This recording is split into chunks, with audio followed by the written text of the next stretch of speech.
All right, welcome to an episode of Work on a Wednesday. Today we have a Kitchenaid mixer that was brought over to me from the foods room, and I've fixed these on several different occasions. They're not really an industrial machine for everyday use. They're good for a person in a kitchen, but they use them every day over there, 9 periods a day, and oftentimes they'll break. Something will go wrong with them. I've replaced the switches in them before. But this one here, I'm not quite sure what's wrong with it, so we're going to have to assess the problem. So I do have it plugged in right now just to show you. Right now, if I go to turn this on, if you hear that in there, it's not supposed to make that noise. It sounds like there's something locked up or there's a shear pin that's broken off. Something's going on inside of the head of this. I've opened them up behind here to replace the switches. I've replaced these handles. But there is a big gearbox in here. When these Kitchenaids were first designed, they were designed for an industrial usage, and they kind of kept that same model to do industrial things with. So you can actually attach attachments into here to shred cheese, to make noodles, to grind meat, to all kind of different things. So there's a big gearbox in here, but there's also a shear pin in there. So if something was to get caught in here, let's say a kid was mixing something and they accidentally got the wooden spoon in there, there's a shear pin that should be in here that would shear off in the event that this would get locked up. So I'm not quite sure what's wrong with it. As you can see right now, it won't even turn on. So I'm assuming that there's something in there that's broken, and we're going to assess what that is. So for starters, anytime you work on anything, the first thing you want to do, you want to make sure you unplug it. So we unplug it from the power source. We're going to start to take some of these things apart in here. Now, for starters, we're going to lift up on this. This comes up like this. The paddle comes off. That's the first thing you want to get out of the way. The second thing that comes off is this ring here is just pressure fit on. So to get them off, you just take a screwdriver and just kind of work them, give it a tap, and they're just held on there by pressure. So that'll come right off like that. The next thing you want to do here is, if you look here, there is a drift pin in here that if you punch this out, if I can turn this, usually it turns a little easier, so something's going on inside that head. If you punch this drift pin out, this head will come off, which will give you access to a plethora of screws that's under here that'll actually pull the gearbox out of there. Once I pull this out of here, you're going to say, holy heck, I didn't realize that this thing is almost like a gearbox for a car. It's going to be loaded with grease inside of there to keep those gears from and keep them lubricated. And sometimes what will happen is, if you keep these extremely close to an oven or a range or somewhere where there's a heat source, sometimes what will end up happening is that grease will actually drip out of the head of this thing, believe it or not. I know it's used for the kitchen, and you wouldn't think that any of the appliances in your kitchen would be full of grease, but there's actually, there's grease loaded in this thing, packed inside of there. So what we're going to do is we're going to knock this drift pin out right here.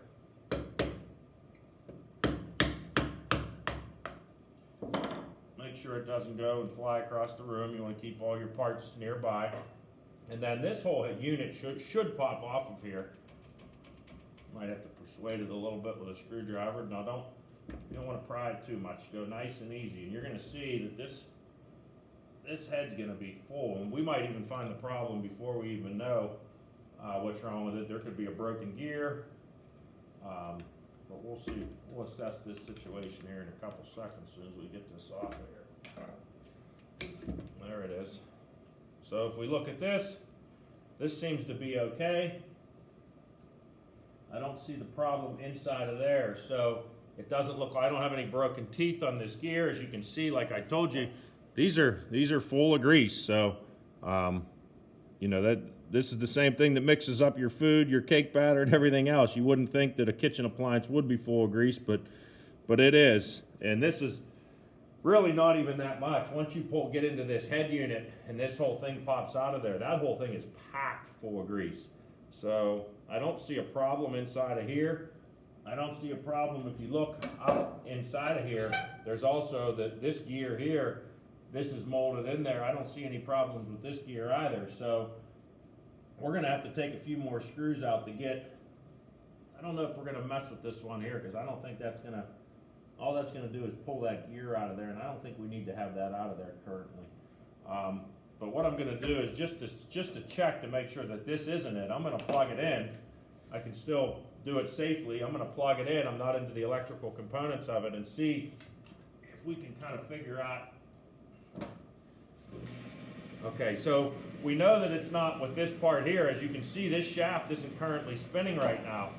So it has nothing to do with this actual part, so we have to get up into here further and figure out how we're gonna get into there. So we're gonna stop that. I can see that there's a couple of screws here. I can see there's a couple of screws on the back, and that may pull this top off, but I know from prior use, since it's unplugged again, because we're gonna start getting into the electrical components of it, you have to take this band off here, and this is just an informational band to set your speeds, but it holds the back on. So what we're gonna do, we're gonna pull these two Phillips head screws out, put them aside. There's one here and one here. That band is actually just pushed on there. You want to make sure you don't bend that band up. They're very easy. It's just made out of aluminum, and they kind of bend up very easily. They're just kind of pushed on there. So you want to be very easy taking that off. There we go. Try not to bend that too much, because they're hard to get back on if you bend them, and then you don't know what setting you're actually setting your machine to. The other thing we're going to take off here is there's a screw up here, and this is where the electrical components are. So we're going to take this Phillips head off here, and this back should come off.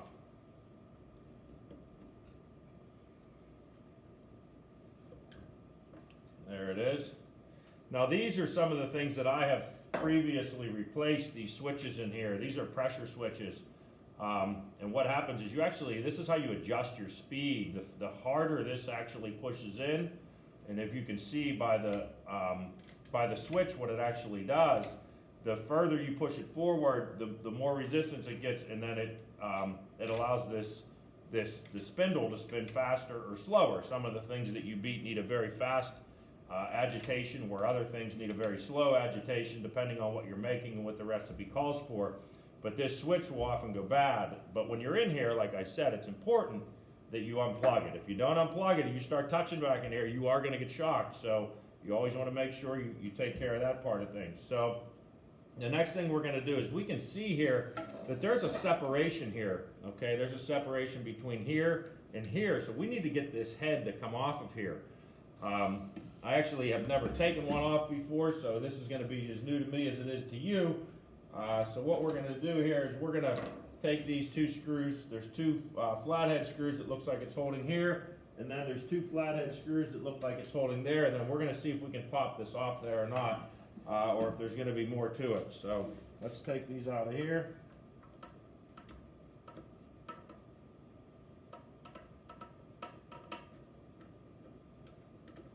We got a flathead here. Now, if you're not real good at taking things apart, and your memory, you think you're going to leave it or forget it for a while, make sure you label anything that you take off. If you want to put it on a piece of paper or tape it to a piece of paper and then label where it came from, that's sometimes a good idea. But I've taken these apart a few times, so we're going to go ahead and just continue to work on it here. There's a couple screws here and there's a couple here. And we're going to see if we can get the top of this off or not. There's also brushes inside of here, and I'm not sure if I'm going to be able to pull this off without removing the brushes, but we're going to take a look. So we pull these two out and see if this thing starts to separate from itself.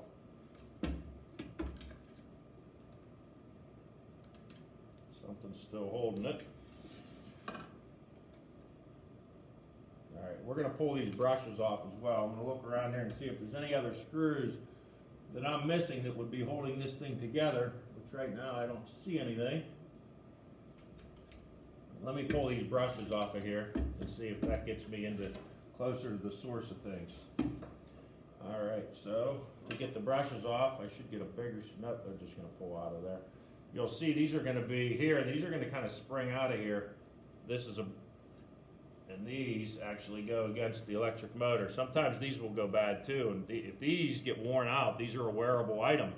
they'll actually come down all the way and they wear out all the way to here. That's why they're on a spring, so they put constant pressure against the armature of the motor.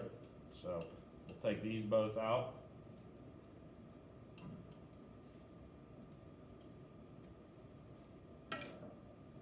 Brushes look to be okay. Now this thing will not run now, so even if you plugged it in, it's not going to run. And we'll see if that helps us pull this apart at all. If not, we may have to take these screws out in the front. So let's see if we can start with a couple of those. Now we're starting to get some pieces, so we want to make sure we pay attention to these pieces so we don't lose them. Try to keep them all in the same area. Things that are, I put all my bolts that held the top to the bottom together, and then this part I believe just holds the gear on. Let's take a look here. There we go. I think there's 5 of these or 6 of these altogether. Maybe, I'm sorry, 5.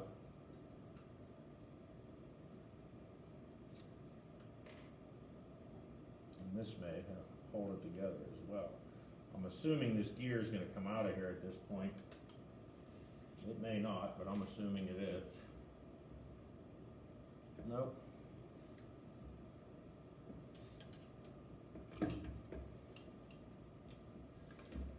And remember, if you see what I don't have here, I don't have a big old hammer sitting over here, so if something doesn't work, you don't beat things apart. You have to look at this situation and figure out why it's not coming apart, or what's holding it together that you're going to have to actually work on to take it apart. So there we go. Now we're cooking, starting to pry up. So those screws were holding it. I thought they were just holding the gear. So let me get another screwdriver so we can use it to pry a little bit.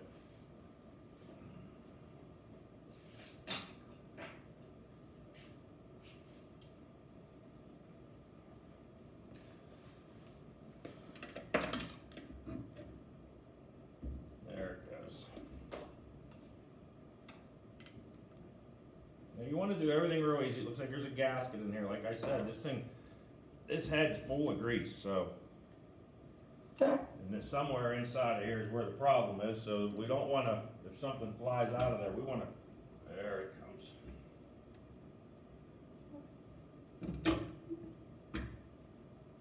Okay. Let me see if I can pull this cord off so you can see what's going on. All right, so if you look in there, like I said, this thing's full of grease. It's absolutely filled to the gill with grease. So somewhere, something is not, oh, there it is. So here's the problem. We can order this part, but this is just the diagnostic part. So I don't have the parts here, so whenever you get into something like this, what you have to do first is to research what's wrong with it. And I can already tell you what's wrong with it.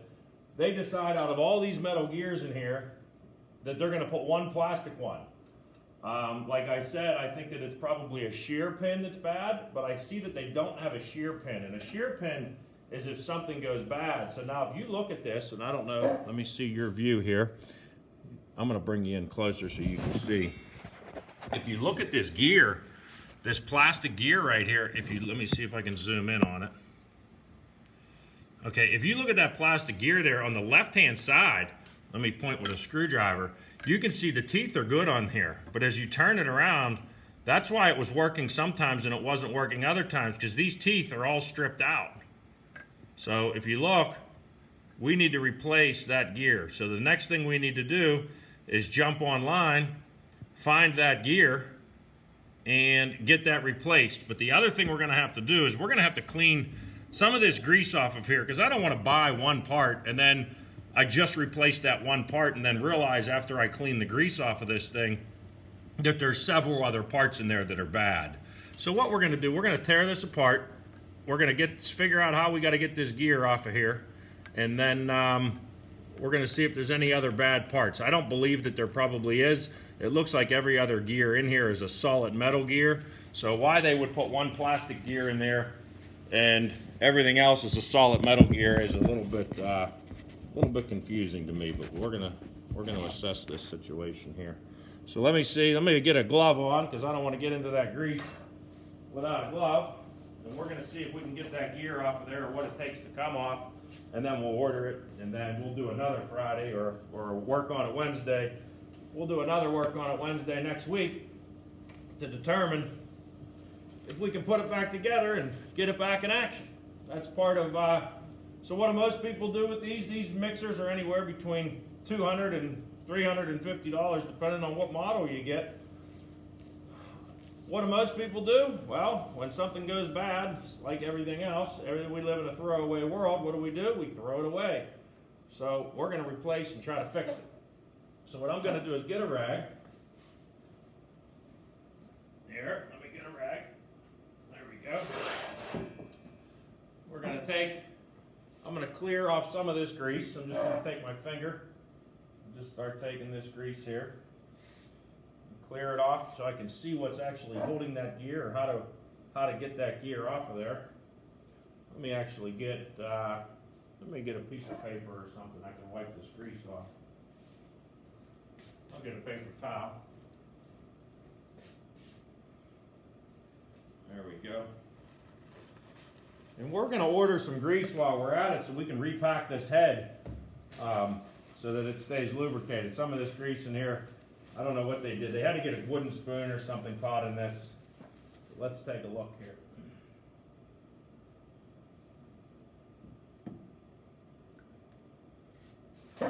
Now this is the same thing that's in your bearings of your car. Now there's food grade of this. I'm assuming, I could be wrong, I'm assuming this is food grade grease, but I could be wrong on that.